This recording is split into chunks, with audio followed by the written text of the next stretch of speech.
Hello, and welcome back to another solo episode on the Business First Creatives podcast. So, I have been doing a lot of client experience audits. I don't know if you followed through the Black Friday sale or if you are new to my audience, but during Black Friday on Monday, Tuesday, and Wednesday, I released a brand new offer that I hadn't had in my business before. And one of those offers happened to be me hopping into your CRM and giving your entire client experience an audit. Now, this goes beyond the forms. It goes beyond, your proposal. It is the entire experience from when someone inquires in your business until you deliver. And so I have been doing these. I have been recording behind the scenes videos while I was doing them as part of my report that I delivered. But I am hopping on this podcast episode today because I am seeing some themes.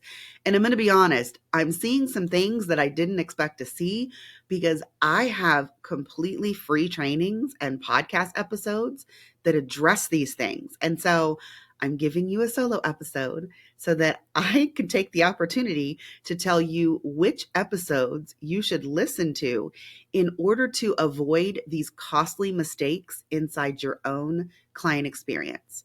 Okay, so let's get started with number one. I'm going to give you guys 3 errors that I am seeing across the board. And the first one is a lack of segmentation or starting a workflow when someone inquires with you. So guys, we all go inside our CRM, we create a contact form, and we embed that on our website or we link it on our social media. But what happens after someone fills out that form? There is one very specific thing that I shout from the rooftops that everyone should be doing when someone inquires in your business.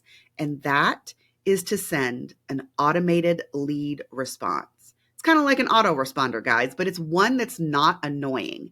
And I will say, if all you're doing is sending a generic automated lead response that says, thank you for inquiring, I have received it, I will get back to you personally within 24 hours, stay tuned. If that's all you're doing, I will still give you a check mark, okay? I will still say good job because there's nothing worse than inquiring in a business and not hearing back, okay? So that's the first thing that I'm going to say. But those of you that have a tier 1 CRM, I'm talking Honeybook, Dubsado, even 17 Hats, and even a few of some of the other ones, you are able to really specify what automated lead response email they get based on what they've already indicated that they are interested in. So, for example, on the services outside of my business where I'm creating systems for business owners like you, if you chose that you were interested in learning more about my Dubsado VIP day, you get a very different email than if you indicated that you just had a question about the course. And the funny thing is, you filling out that form is the same person, the same audience, seeking the same type of service. You are looking to improve your systems in your business. And even though you are inquiring about the same thing, the email that you get is different. When you're inquiring about my Dubsado done for you services, I am telling you about the processes. I am linking you to case studies that I've done with my previous clients. But instead, if you're asking me a question about the course, I might tell you some things about the different things that are included in the course, what students' favorite feature is, and then give you some student testimonials. Now, if you can't imagine how different those emails would read, that's okay. I don't blame you. Let's think about the photography side of my business. If someone inquires with me about a Fresh 48, which is when I go into the hospital and I photograph their family within 48 hours of delivery with their brand new baby, that is a very different email than if you are asking me to fly across the country and photograph your family for a full day in the life. Like, those experiences are so different. And so my automated lead response needs to be different too. Now, all you have to do in order to send out a different automated lead response is, first of all, write as many versions of that email as you need. And then you need to put each one inside of an inquiry workflow and start that inquiry workflow directly from your lead capture. So I'm going to talk specifically to the Dubsado users right now. If you are not using a different workflow for each of your workflow answers on the lead capture, that's your mistake. Okay. You need to make sure that you are starting a different workflow from the workflow question, but also you need to make sure that you're actually using a workflow question.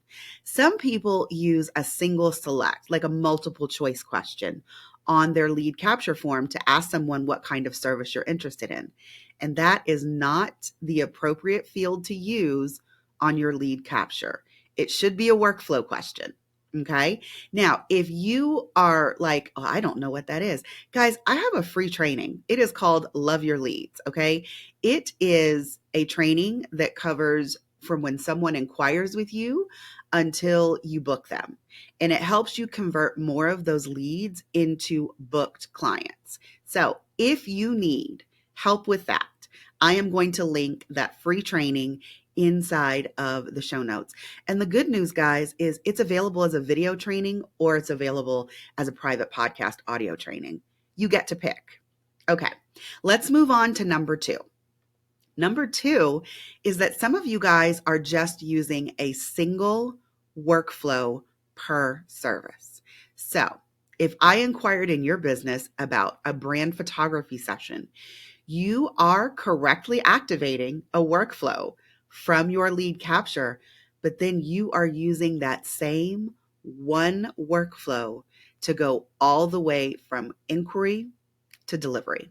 Now, I could spend an entire podcast telling you about this. Oh, wait, I have.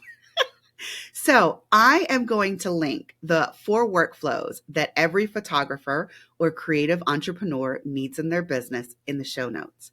This podcast episode goes very deep into the 4 recommended workflows that I suggest all of you have in your business.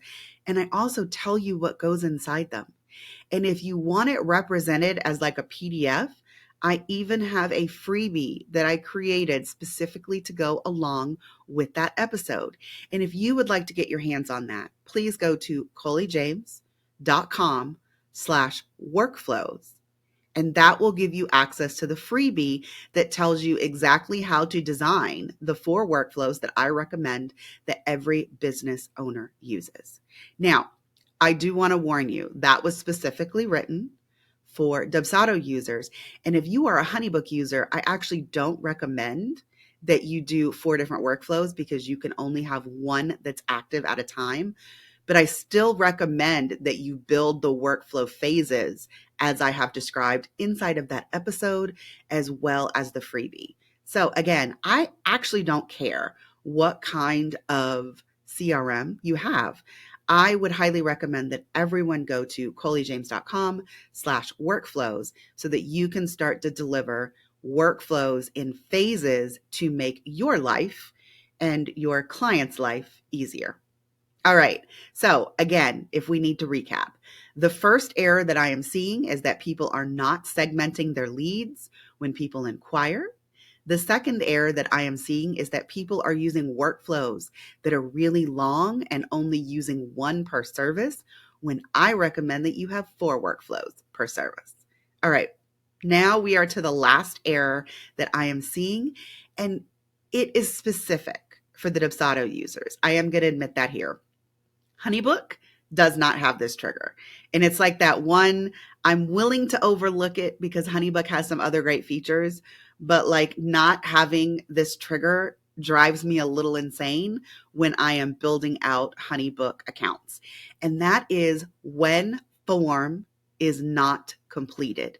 And I know you guys have heard me talk about this because I mention this trigger often. I mention it on Instagram. I've mentioned it in a few different podcast episodes. But basically, the way that Dubsado shines inside of automated workflows is what you can do when you have sent someone a form inside of a workflow and they don't fill it out. You have the ability to automatically remind them and resend the form, or basically to do anything else that you want when they haven't completed any of the forms. It doesn't matter if it's a questionnaire or a proposal. You can trigger things to happen X days. So let's say 3 days after form is sent and it's not completed. And so what I'm seeing is that people have a lot of internal to-do tasks. So they're reminding themselves to check to see if someone has completed a form. And if they haven't completed the form, they already have a trigger set up to resend the form, but it has to be automated. But like all that's doing is causing you work when you really don't have to do that if you are a Dubsado user. You can simply use the form not completed trigger. And it's great because if you sent a proposal and 2 days later they haven't filled it out, you could write a great email. You can resend the form automatically. You don't have to put your hands on it. But if you get one of those amazing leads that fills their proposal out immediately when they get it, or at least within 24 to 48 hours, that trigger will not go because the system is watching the form. And so this is one of those, you don't have to worry about an email going out incorrectly because the system won't send the email if the form is actually completed. It just grays it out. Okay. So now that I have given you the 3 errors that I am seeing as I do these client experience audits, my question to you is, do you want one? Or do you need one for your systems in 2024? Guys, I've got a really lofty goal. I would love to book 20 new clients before the end of the year. And as of today's publish date, that gives me 21 days. 21 days to book 20 new clients. Now, I'm not talking about full done for you services because that would be insane. That's like a whole year's worth of work for me. But I do want to bring in 20 new clients either into the CRM Blueprint for Creatives course or in hiring me to do a client experience audit for you.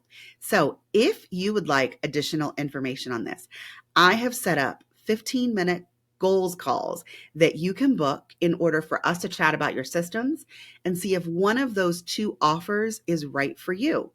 And so if you would like to snag one of these 15-minute calls so that I can talk to you potentially about booking one of these 2 services before the end of the year, go to coliejames.com/goals. All right. But again, I do want to remind you of the free resources that I have to avoid making these silly mistakes inside of your CRM. So first of all, I've got your Love Your Leads training, which you can choose as an audio or video version. They will both be linked in the show notes. And I also have my 4 workflows that every entrepreneur needs inside their business as a podcast episode with a freebie that goes with it. So go to coliejames.com/workflows for more information on that. All right, that's it for this episode. See you next time.